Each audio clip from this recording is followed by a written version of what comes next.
Shalom to all of you, or as they say in Texas, shalom y'all. Good to be here in Israel with my wife and my sons and grandkids and many, many different friends, Jewish and Christian, who come to Israel and visit us. This will be a Middle East update, and we're going to talk about a number of things. We're going to talk, of course, about the immigration problem in Europe and in America. We're going to talk about the continuing civil war in Syria. We're going to talk about the Russian participation in this war. And of course, we're going to talk about other things such as Laurent Fabius, who is the foreign minister of France, who is suggesting to hold a Middle East peace conference sponsored by the French. And this is, I think, something that is incredible, because the results of the peace conference are either there will be a Palestinian state or there will be a Palestinian state, which of course is completely crazy. And so Secretary of State Kerry of the United States, of course, doesn't quite understand what the French are doing.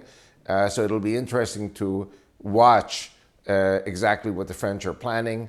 And don't forget, behind the French are the Americans, behind the French are the Europeans, except for certain East European countries which are smart and understand that Israel is being thrown under the bus by the more Western European countries, of course, to maintain peace in their countries from the Muslim migrants who are coming there. The first thing I wanted to share is about the immigration problem in Europe and in the United States. We all know that 30 years ago, the Saudis were saying, even if it takes us 150 years to make America Muslim, we will succeed and we will make America Muslim in 150 years. And then, of course, just recently, the same Saudis said that we were wrong. It's not going to take us 150 years. It's only going to take us 30 years to make America Muslim. Now, America is the greatest Christian country on earth. At least it was until now.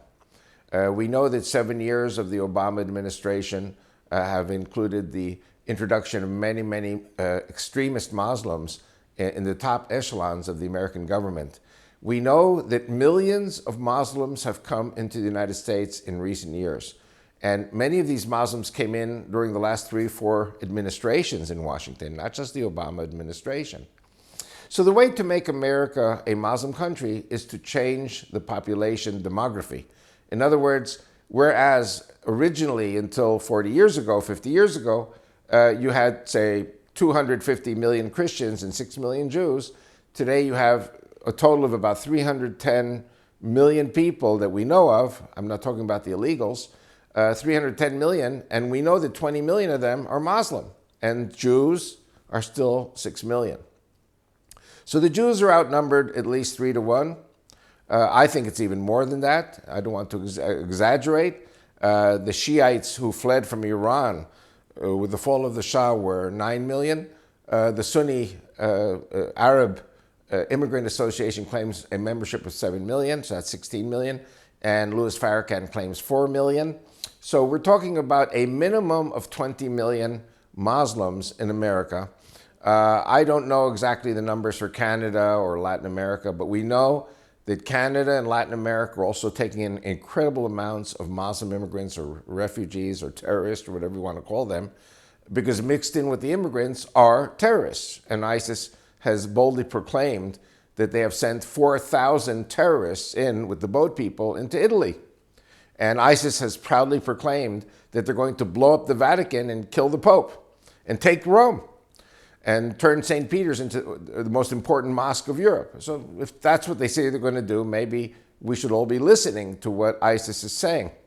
But again, ISIS, which is a Saudi creation, and basically the law of ISIS is the same law of Saudi Arabia and the same law of Iran. And these people want to bring the same Sharia law to all the European countries, turn them into Muslim countries, and bring the same Sharia law to America and Canada and Latin America and turn those countries into Sharia countries, Muslim countries. The problem with Judeo-Christian Westerners is that we don't, I don't say I say we as Westerners don't understand the Islamic mentality. It takes a thief to know a thief. And frankly, I myself was one of those naive Westerners until I met my wife, Rachel, who is a Jewish woman from Egypt. And she taught me exactly how these people think. And for 30 years, Rachel was gathering intelligence for the Israeli radio services, monitoring all the broadcasts of the Muslims, including that one about in 150 years, America will be a Muslim country. And instead, it'll take us only 30 years. Rachel also picked up that the Saudis said in 2006, we will have a Muslim president in the White House. In 2009, in 2010, she picked up a broadcast from 2009 where President Obama swore that he was a Muslim and that he would show the Muslim world what he's going to do to Israel. So the American people don't believe, many of the Americans don't believe these things, but the Muslims have an agenda, they have the oil, they have the cash, and now they have the immigration numbers. And politicians are very savvy. Politicians know that the Jewish numbers are either constant at 6 million or going down, whereas the Muslim numbers are going up. So if you're a politician, you're going to play up to the Muslims. And this is what many Europeans do. This is what many American politicians are doing. And one of the things I wanted to share about Laurent Fabius, the foreign minister of France, is that in 1973, right after the Yom Kippur War, there was an oil embargo. In other words, the Islamic world was embargoing the US and Europe, saying, we're not going to sell you our oil. We're going to starve you to death without oil. And the French and the Europeans made a deal with the Islamic world that the oil would flow on a number of conditions. One condition was, in 1973, that the French would take in and the Europeans would take in unlimited numbers of Muslim immigrants. And of course, the Europeans, who have aborted 50 million babies, were rewarded by God with 50 million Muslims. So the population of Islam has grown in Europe. The white Christian and Jewish populations are shrinking in Europe. The Muslims now are pouring in the millions. I'm not exaggerating. Germany alone took in 1.1 million Muslim refugees in the most recent months. Another thing is that the European nations must support the Arab world in the war with Israel. This is one of the conditions. If the Europeans don't support the Islamic position against Israel, the oil stops flowing. So there's a deal. If the Europeans play ball the way the Muslims want, the money flows, the oil flows, the immigrants, which the Europeans so much want, continue to flow. And okay, if there are terrorists among them, the European law enforcement will catch them and expel them. And some Muslims are being expelled. But the overall conquest of Europe is continuing unabated, not through violence, but through peaceful means known as hijrah. Hijrah means the conquest through peaceful immigration of Muslims into Christian or non-Muslim lands. So Fabius, what he wants to do is to have a peace conference in which the Palestinians, in the end, get a state no matter what happens. In other words, if they can make a deal with the Israelis, which means Israel has to give up Jerusalem, East Jerusalem, has to give up the West Bank, Judea and Samaria, which means the uprooting of 400,000 Jewish people in Judea, Samaria, West Bank, and another 250,000 Jews from East Jerusalem. That's the condition. And anyone who thinks that Israel is going to do that is psychotic, meaning living in castles in the air, because Israel will never do it. So the French say, if Israel doesn't agree to these conditions, then France unilaterally will recognize a Palestinian state, which of course will never recognize the Israeli state. The Palestinians don't recognize the right of the Jews to a national homeland. And actually, Jews are really rather a detestable thing for Muslims. In Islam, Jews are looked upon as a very horrible thing to be killed. So what the French basically are doing is supporting terrorism, supporting increasing attacks against the Israelis. And if the Israelis take measures against these terrorists, then other European nations as well will jump on the bandwagon against Israel. And the United States has an ambassador called Samantha Powers. And she actually has behaved very well the last few years as ambassador at the UN.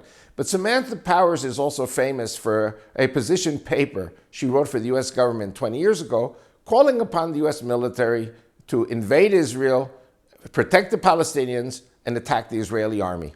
So this is something which I believe Laurent Fabius has the backing of President Obama. President Obama has said also, and now I received this from an Assembly of God church group in Springfield, Missouri. A Pastor Don Jones spoke there that it's on tape, that he had met with a senior UN official in Haiti after the great earthquake in Haiti a few years ago. And the senior UN official told this Pastor Don Jones that President Obama had told the senior UN official that America would be a Muslim country by 2016. We are making this YouTube in 2016, beginning of 2016. The plan is and remains to make America a Muslim country, to de-Christianize and de-Judaize the United States of America. And of course, if the United States falls, God forbid, to Islam, then all the other Christian countries fall like dominoes to Islam as well.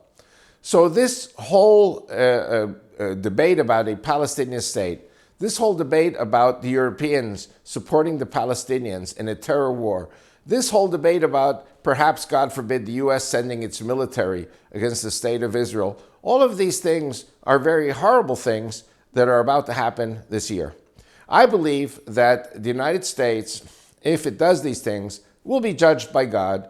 I don't know if it will be through terrorism. I don't know if it will be through earthquakes. I don't know if it'll be through volcanoes or hurricanes or terrible things that God does. And if we remember the famous New Orleans destruction from Hurricane Katrina, Katrina is spelled K-A-T. And the Eye of Katrina was formed the same day that the last Jews were expelled from Katif, which is also K-A-T. And so I believe God was very upset, and the damage of Hurricane Katrina in New Orleans was 1,000 times worse than what the United States government forced. Well, it wasn't the U.S. government that forced Israel out of Gaza, but it was the overall pressure from the world that forced it. Another subject I wanted to talk about is the tunnels. The Gaza terrorist Hamas organization is digging tunnels under the border into Israel. And what we know about these tunnels is that they are reinforced with concrete in such a way that they really, it's very hard for these tunnels to collapse. And they are digging them under the international border into Israel to destroy Jewish settlements. And one of the things that the media doesn't say, but I'm going to say it, is that it's not only for sending Gaza terrorists to break out from under the ground and attack Jewish settlements as terrorists would do, but it's also to dig tunnels far enough into Israel to be right under let's say, the dining room of the kibbutz, one of the kibbutzim there, one of the settlements, and put in a ton, 2 tons, 5 tons of dynamite, and then blow the kibbutz to kingdom come and kill hundreds of people in one shot. One of the reasons that Ariel Sharon and Ehud Olmert, former prime ministers of Israel, decided to withdraw from Gaza was because this was what the Gaza terrorists were doing when the Jewish settlements and army positions were in Gaza. They were digging tunnels underneath Israeli army positions, putting in a ton or 2 tons of dynamite, and then blowing the position to kingdom come. And so Ariel Sharon, to his credit, as a military man, realized that if the world is against Israel, that if the world won't allow Israel to defend itself, then the only solution was for the Israeli army and these Jewish settlers, with great pain, to withdraw from the Gaza Strip. So after the Israelis withdraw from the Gaza Strip, the Gaza terrorists build tunnels under the border into Israel to continue doing the same thing, which is to dig tunnels, put in dynamite, and blow up our kibbutzim and our military positions. So I think that the Israeli military and Israeli government, the defense establishment, is really quite aware of these things. I don't know how they're going to deal with it. I think there are ways to deal with it. But the Gaza Arabs, the West Bank Arabs, are looking to increase their terrorism, thinking that with the backing of Laurent Fabius, the French, Secretary of State Kerry, the Western European nations, to create a Palestinian terrorist state, which will not recognize Israel and will fight Israel to the death. In other words, the West actually is becoming an enemy of Israel. And the Jews and the Christian spouses who are married to these Jews will be killed by these Muslim terrorists in Canada, in the US. This is in my books. And they will come against, these immigrants will have to move to Israel or face death at the hands of Muslim terrorists. And of course, the law enforcement or military in the US and Canada and the West will be unable to deal with this because at the same time, there will be 9/11 attacks in America, Canada, and Europe, and the law enforcement will simply be too busy to deal with protecting individual Jews and their non-Jewish spouses. So we're living in interesting times. I do believe that millions of Jews are going to be coming home to Israel very soon with their spouses and children. So this is something we need to watch imminently. Thank you very much, and shalom.